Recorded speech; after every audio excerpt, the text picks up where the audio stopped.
Hi friends, இன்னைக்கு நம்ம இந்த ட்ராமாவோட அடுத்த எபிசோட் தான் பார்க்க போகிறோம். ட்ராமாவோட ஓப்பனிங்ஸ் எல்லாம் நம்ம ஹீரோனை காட்டுறாங்க. இவன் பார்த்தீங்கன்னா உட்காந்து டிசைன்லாம் பண்ணிகிட்டு இருக்கும்போது நம்ம ஹீரோ பார்த்தீங்கன்னா மெசேஜ் பண்ணுறான், நான் அவங்க வீட்டுக்கு வெளியே தான் வெயிட் பண்ணுறேன், ஸோ நீ என்னை மீட் பண்ண வரியா அப்படின்னு. இவ்வளோ பார்த்தீங்கன்னா வேகமாக வந்து பார்க்குறான், நாங்கள் யாரையுமே காணோம், என்ன இங்கே தானே இருக்கிறதா சொன்னா பொய்க்காரன் அப்படின்ட்டு அங்கேருந்து போகும்போது ஒரு சத்தம் கேட்குது. நான் நினச்சதை விட நீ ரொம்ப ஃபாஸ்ட்டாகவே வந்துட்ட அப்படின்ட்டு அந்த இடத்துக்கு பார்த்தீங்கன்னா ஹீரோ வரான். எதுக்கு இங்கெல்லாம் வந்துட்டுருக்க, ஃபஸ்ட்டு இங்கேருந்து போன்ற மாதிரி சொல்லும்போது, நான் உங்ககிட்ட ஒரு முக்கியமான விஷயம் சொல்கிறதுக்காக தான் வந்தேன், எனக்கு ஒரு முக்கியமான வேலை இருக்குது, அதனால் அவனை அடிக்கடி வந்து பார்க்க முடியாது, ஆனால் நீ பார்க்கணுன்னு நினச்ச அப்படின்னா கண்டிப்பாக நான் முன்னாடி வந்து நிற்பேன் அப்படின்னு. சரி சரி, உனக்கு வேலை இருந்தது அப்படின்னா அதை நீ முடிச்சுட்டே வா, ஒன்றும் பிரச்சனை இல்லைன்ற மாதிரி சொல்லும்போது இவன் பார்த்தீங்கன்னா அவளை அப்படியே டக்குன்னு இழுத்து நெத்தியில் பார்த்தீங்கன்னா கிஸ் பண்ணிகிட்டு இருக்கான். நீ இதுக்கப்புறம் என்ன ரிஜெக்ட்லாம் பண்ண மாட்டியே அப்படின்னு. இவனும் அதெல்லாம் ஒன்றும் இல்லைன்ற மாதிரி போகும்போது அப்படியே திரும்பி சொல்லிகிட்டு இருக்கா, நீ வந்துட்டு பண்ணக்கூடிய விஷயங்களை கண்டிப்பாக சக்ஸஸ் ஆவ, நானும் அதே மாதிரி சக்ஸஸ் ஆவேன், அப்புறம் 2 பேரும் சேர்ந்து பார்ட்டி பண்ணலாம் அப்படின்ட்டு. கண்டிப்பா அப்படின்ட்டு இவளை அங்கேருந்து போயிட்டுருக்கா. ஹீரோ வந்து சொல்லியிருந்திருப்பான்ல முக்கியமான ஒரு வேலை இருக்குது அப்படின்னு. அது என்னன்னா, இந்த வூவோட பொண்ணு இருக்கல்ல, இவளை நம்ம ஜியான்னு சொல்லி வச்சுக்காரலாம். இவன் வந்துட்டு அந்த காம்படிஷனில் வின் பண்ணணும் அப்படின்றதுக்காக இவளுக்கு நிறைய விஷயங்கள் கற்றுக் கொடுக்கறதுக்காக தான் இவன் வந்துட்டு எனக்கு ஒரு முக்கியமான வேலை இருக்குது, உன்னை வந்து மீட் பண்ண முடியாது அப்படின்ற மாதிரிலாம் சொல்லியிருந்திருப்பான் போல்.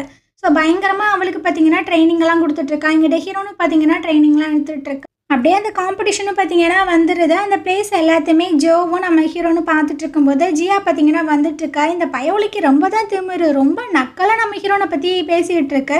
ரொம்ப ஹை ஸ்டாண்டர்ட் இருக்கிற டிசைனர்ஸ் தான் இந்த காம்படிஷனில் போட்டி போடுவாங்க, ஆனால் ஒன்று மாதிரி ஆட்கள் எல்லாருமே இங்கே வந்திருக்காங்க, எனக்கு ரொம்ப ஆச்சரியமாக இருக்குது. சரி பரவாயில்ல, பார்க்கலாம், மோதி பார்க்கலாம் அப்படின்ட்டு அவள் அங்கேருந்து போயிட்டுருக்கா.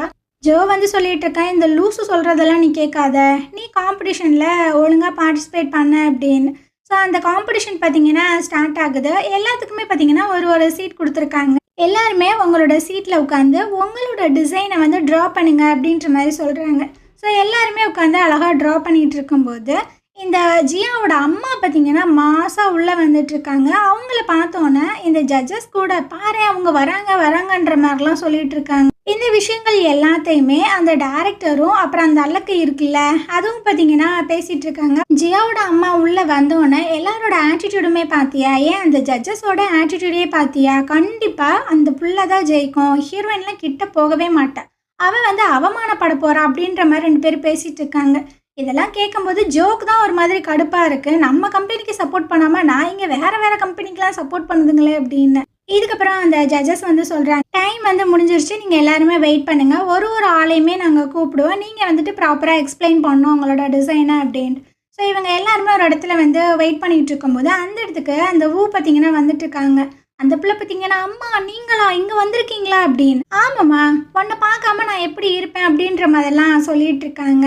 இது நம்ம ஹீரோயின் பார்க்கும்போது நம்ம அம்மாவும் நம்ம கூட வந்து இருந்திருந்தாங்கன்னா நல்லா இருந்திருக்குமோ அப்படின்ற மாதிரி தோணுது. ஃபோனில் அவங்க அம்மாவோட ஃபோட்டோ பார்த்து கொஞ்சம் ஃபீல் பண்ணுறேன். இதுக்கப்புறம் நம்ம ஹீரோனை தான் கூப்பிட்றாங்க அவளோட டிசைனை வந்து எக்ஸ்பிளைன் பண்ணுறதுக்கு. அவளோட டிசைன் பார்த்திங்கன்னா ரொம்ப சூப்பராகவே இருக்குது. நடுவில் பார்த்திங்கன்னா ஒரு ஹார்ட் அண்ட் ஷேப்பில் ரெட் கலர் ஸ்டோன் வேறு வச்சுருக்கா, பார்க்க ரொம்ப சூப்பராக இருக்குது. இவளோட கான்செப்ட் பார்த்திங்கன்னா ட்ரூ லவ்வை பேஸ் பண்ணி தான் வரைஞ்சிருந்துருப்பா போல். அதேமாதிரி எக்ஸ்பிளைன் பண்ணும்போது அந்த ஜட்ஜஸ் பார்த்திங்கன்னா ரொம்ப இம்ப்ரெஸ் ஆகிடுறாங்க, ரொம்ப சூப்பராகவே இருக்குது அப்படின்னு. அதுக்கப்புறமா அந்த ஜியா இருக்கல அந்த பைத்தியத்தை கூப்பிட்றாங்க. அந்த பைத்தியம் நம்ம ஹீரோயின் மாதிரியே தான் டிசைன் வரைஞ்சிருக்கா, அந்த ரெட் கலர் ஸ்டோனுமே இருக்கு. ஹீரோனுமே பார்க்குறா, இவ என்ன நம்ம வரைஞ்ச மாதிரியே வரைஞ்சிருக்காளே, ஒன்றுமே புரியலையே அப்படின்ட்டு. ஸோ இந்த பைத்தியமும் பார்த்தீங்கன்னா அந்த டிசைனை பற்றி எக்ஸ்பிளைன் பண்ணிகிட்டு இருக்கா. அந்த ஜட்ஜஸ் பார்த்தீங்கன்னா ரொம்ப இம்ப்ரெஸ் ஆன மாதிரி தான் தெரியுது. இதே குழப்பத்தோட நம்ம ஹீரோயின் வந்துட்டு இருக்கால, அப்போ இந்த ஜியா பைத்தியம் பார்த்தீங்கன்னா, ஒரு நிமிஷம் இல்லை, நீ என்ன என்னோட மெட்டீரியல் என்னோட மாடல் மாதிரியே டிசைன் பண்ணியிருந்த, இது எல்லாமே ஒரு கோஇன்சிடென்ட் தானா அப்படின்ற மாதிரி கேட்டுட்டு இருக்கும்போதே இவங்க அம்மா பார்த்தீங்கன்னா வந்துட்டு இருக்காங்க. பரவாயில்ல, நீ ரொம்ப சூப்பராகவே ட்ராயிங் எல்லாம் பண்ணியிருந்த அப்படின்ட்டு. இந்த அம்மா வந்தோடனே நிறைய கூட்டமே பார்த்தீங்கன்னா வந்துடுது. சரி இங்கேருந்து போகலாம் அப்படின்னு ஹீரோன் அங்கேருந்து போகும்போது அந்த இடத்துக்கு பார்த்தீங்கன்னா நம்ம ஹீரோ இந்த ஜியா பிள்ளைக்கு கிஃப்டெல்லாம் கொடுக்கலாம் அப்படின்றதுக்காக உள்ளே வந்துட்டுருக்கு. ஹீரோயின் வந்துட்டு என்னடா ஹீரோட சத்தம் மாதிரி கேட்குது அப்படின்ட்டு திரும்பி பார்க்குறா. அவன் பொக்கையோடு வரும்போது நம்ம இந்த காம்படிஷனில் கலந்துருக்கோம் அப்படின்றது அவனுக்கு தெரியும். ஸோ நமக்காக தான் பொக்கே கொடுக்க வந்திருக்கான் போல் அப்படின்ட்டு ஆர்வமாக 2 ஸ்டெப் எடுத்து வச்சா இந்த ஜியா போய் அந்த பொக்கையை வாங்குது. அதை பார்த்த உடனே இவளுக்கு பார்த்தீங்கன்னா ஒரு மாதிரியா இருக்கு. அந்த டைம் ஜோ பார்த்தீங்கன்னா, உனக்கு டைம் இருக்கா, நம்ம வெளியே போகலாமான்ற மாதிரி கேட்கும்போது, இல்லை எனக்கு ஒரு முக்கியமான வேலை இருக்குது அப்படின்ட்டு அவங்க வந்து போயிட்டுருக்கா. ஜோக்குமே ஒரு மாதிரியாக தான் இருக்குது. இந்த வந்து சொல்லிட்டு இருக்க, பரவாயில்லையே நீ என் பொண்ணுக்கு ரொம்ப சப்போர்ட்டிவாக இருந்திருக்க அப்படின்ட்டு. அதெல்லாம் கிடையாது, ஜியா தான் ரொம்பவே டேலண்டடான பர்சன் அப்படின்ற மாதிரிலாம் சொல்லிட்டு இருக்காங்க. இந்த ஊவும் ஹீரோட அண்ணாவும் அங்கேருந்து போயிடுறாங்க. இதுக்கப்புறம் பார்த்தீங்கன்னா அந்த ஜியா வந்து சொல்லிட்டு இருக்கா, நான் உனக்காக ஒரு கிஃப்ட் உனக்கு கொண்டு வந்திருக்கேன், இந்த பிரேஸ்லெட் உனக்கு பிடிச்சிருக்கா அப்படின்னு. அதான் ஹீரோட அம்மா ஒன்று ரெடி பண்ணி கொடுத்துருப்பாங்கல்ல, அதே மாதிரியாக தான் இருக்குது. அந்த பிரேஸ்லெட்டை பார்த்தோன்னே ஹீரோனுக்கு ஒரு மாதிரி கடுப்பாயிருது. இவனுமே கேட்குறான், உனக்கு எப்படி இந்த பிரேஸ்லெட்டை பற்றி தெரியும் அப்படின்ட்டு. உங்கள் அண்ணா தான் சொன்னான், இது உங்கள் அம்மா வந்து ரெடி பண்ணி கொடுத்தாங்களாமா. அந்த பிரேஸ்லெட் வந்து கொஞ்சம் டேமேஜ் ஆயிடுச்சு, நீ ரொம்ப ஃபீல் பண்ணதா சொன்னாங்க. அதனால தான் அதே மாதிரி டிசைனாக நான் ரொம்ப கஷ்டப்பட்டு ரெடி பண்ணி கொண்டு வந்திருக்கேன், உனக்கு பிடிச்சிருக்கா அப்படின்னு. அவங்க 2 பேரும் அங்கேருந்து போயிடறாங்களா. ஹீரோனுக்கு பார்த்தீங்கன்னா ஒரு மாதிரி மனசே உடஞ்சிருது. அவன் வந்து சொல்லியிருந்திருப்பான்ல, எனக்கு ரொம்ப பிடிச்ச 2 பொண்ணுங்க, ஆனால் எங்கள் அம்மா ஒன்று நீ ஒன்று. எங்கள் அம்மா பண்ணி கொடுத்த பிரேஸ்லெட்டை 3வது பர்சன் யாருமே தொடக்கூடாது, நீ மட்டும் தான் தொடணும் அப்படின்ட்டு அதை கொடுத்துருந்துருப்பான். ஸோ இவளுக்கு பார்த்தீங்கன்னா அந்த விஷயங்கள் எல்லாம் ஞாபகம் வருது. அப்போது நீ இன்னொரு ஆள்கிட்டையுமே இந்த பிரேஸ்லெட்டை கொடுத்துருக்க, நீ சரியான ஒரு பொம்பளை பொறுக்கி அப்படின்ட்டு இவளுக்கு ரொம்ப ஆத்திரமாக வந்துட்டுருக்கு. குப்பை தொட்டியில் போடலாமான்லாம் யோசிக்கிறா. ஆனாலும் பார்த்தீங்கன்னா வேணான்ற மாதிரி விட்டுறா. இதுக்கப்புறம் ஹீரோயின் வந்து அவங்க ஃப்ரெண்டு கிட்ட புலம்பிகிட்டு இருக்கா. அந்த ஜியோட டிசைனும் என்னோட டிசைனும் கிட்டத்தட்ட ஒரே மாதிரி இருந்தது. அந்த ரெட் கலர் ஸ்டோன் வந்து தாய்லாந்து போயிருந்தப்போ அந்த ஸ்டோனை பற்றி எனக்கு தெரியும், ஹீரோக்குமே அது தெரியும், ஏன்னா அவனுமே அந்த தாய்லாண்டுக்கு வந்திருந்தான்.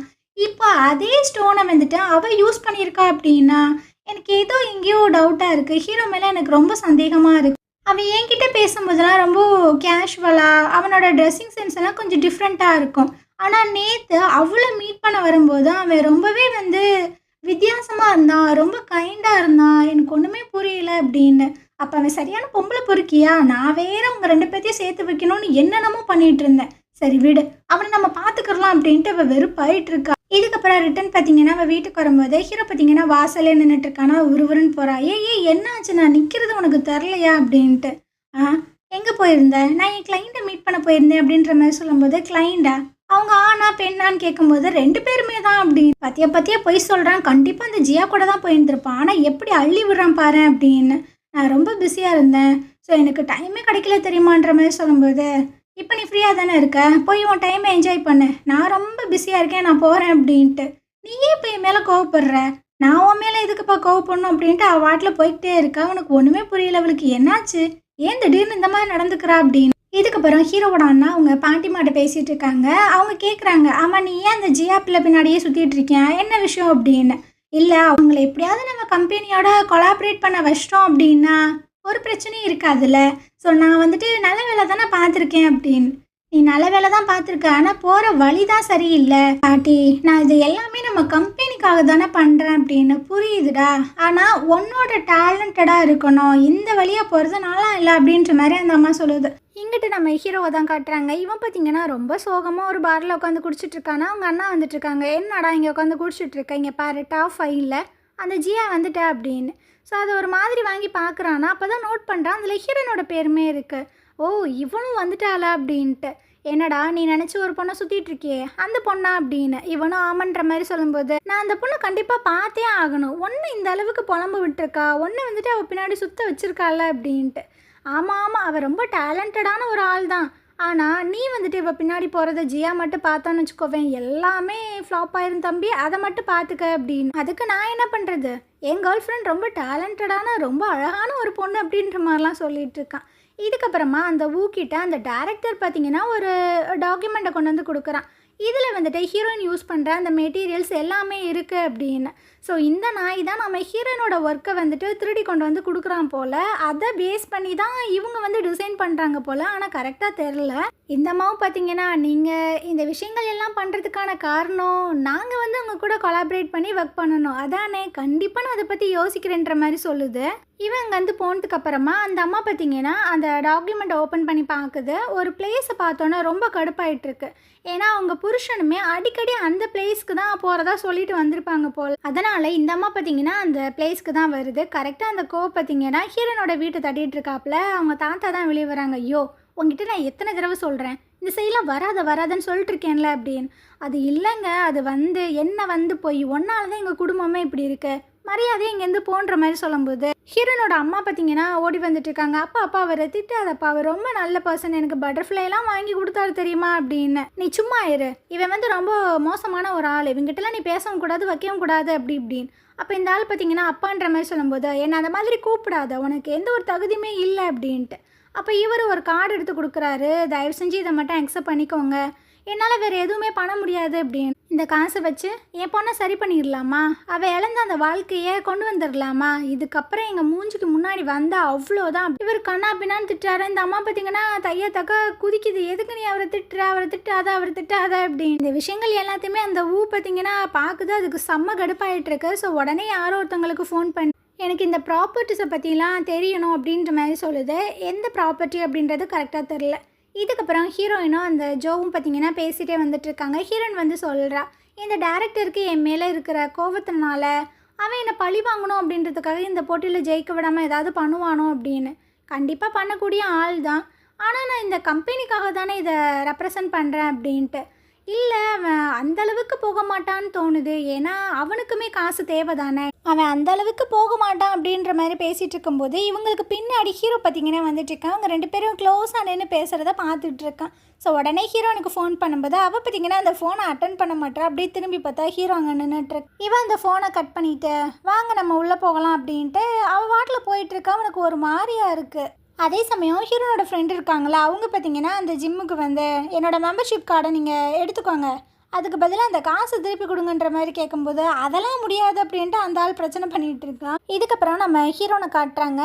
இவளுக்கு வந்துட்டு இந்த காம்படிஷனில் கொஞ்சம் ஹெல்ப்ஃபுல்லாக இருக்கணும் அப்படின்றதுக்காக கொஞ்சம் டேலண்டடான பர்சன்ஸ் எல்லாத்தையுமே இந்த ஜோ பார்த்தீங்கன்னா அரேஞ்ச் பண்ணியிருந்திருக்கான். இவளுக்கு ரொம்ப ஹாப்பியாக இருக்குது. அந்த டைமு இந்த ஃப்ரெண்டுக்காரி பார்த்தீங்கன்னா ஃபோன் பண்ணுறேன், எனக்கு ஒரு பிரச்சனை, நீ சீக்கிரம் ஜிம்முக்கு வா அப்படின்னு. என்னடி திரும்பவும் என்னை ப்ராங்க் பண்ணி அந்த லூசு பையில மீட் பண்ணுறதுக்கு வர சொல்கிறியா, என்னால் முடியாது அப்படின்னு. அடி அதெல்லாம் கிடையாது, நான் ஒரு பிரச்சனையில் இருக்கேன், அவன் என்னை அடிச்சிட்டான், சீக்கிரம் வா அப்படின்னு. அதனால இவளும் பதறி போய் வந்துட்டுருக்கா. என்னடி ஆச்சு, அவன் உன்னை அடித்தானா அப்படின்னு. இவன் ஒரு மாதிரி பார்க்குறாளா, திரும்பவும் என்கிட்ட போய் சொல்லிட்டியா அப்படின்னு. அதெல்லாம் ஒன்றும் இல்லை, அவன் என்னை அடிக்கலை, ஆனால் நான் அந்த மெம்பர்ஷிப் கார்டை வந்துட்டு கேட்குறேன், அவன் கொடுக்க மாட்டான் அப்படின்னு. சரி அவன் எங்கே இருக்கான் அப்படின்ட்டு 2 பேரும் பார்த்தீங்கன்னா அங்கே போய் ஆர்கியூமெண்ட் பண்ணிகிட்ருக்காங்க. குடுறா அப்படின்னு. அப்போது பின்னாடி இருந்த ஹீரோ பார்த்தீங்கன்னா வந்துட்டுருக்கான். என்ன ஒரே சத்தமாக இருக்குது அப்படின்னு. அவனை பார்த்த உடனே ஹீரோயின் ஃப்ரெண்டு பார்த்தீங்கன்னா கத்த ஆரம்பிச்சிடுறா, வாடா நாயே, நீ இந்த மாதிரிலாம் சீட் பண்ணுவேன் நான் கொஞ்சம் கூட எதிர்பார்க்கல அப்படி. எது நான் வந்து சீட் பண்ணுறேன்னா, நான் வந்து கெட்ட பையனா, அப்போ உங்கள் ஃப்ரெண்டு மட்டும் என்ன பண்ணுறாங்க அப்படின்ற மாதிரி கேட்கும்போது ஹீரோயின் கடுப்பாயிட்டு இருக்கா. நீ என்னோட கம்பேர் பண்ணுறியா, நீ சரியான பொம்பளை பொறுக்கி நாய், நீ வந்துட்டு எங்கிட்டலாம் இந்த மாதிரி பேசிகிட்டு இருக்காத அப்படின்ட்டு கத்தி விட்டு போகிறாளா. எது நான் வந்து பொம்பளை பொறுக்கி அப்படின்ட்டு ஒரு மாதிரி ஷாக் ஆகுறான். ஸோ இந்த இடத்துல பார்த்தீங்கன்னா இந்த எபிசோடு முடியுது. நாளைக்கு நம்ம அடுத்த எபிசோடு பார்க்கலாம். இந்த ட்ராமா உங்களுக்கு பிடிச்சிருந்தது அப்படின்னா கண்டிப்பாக நம்ம சேனலுக்கு சப்போர்ட் பண்ணுங்கள். தேங்க்யூ.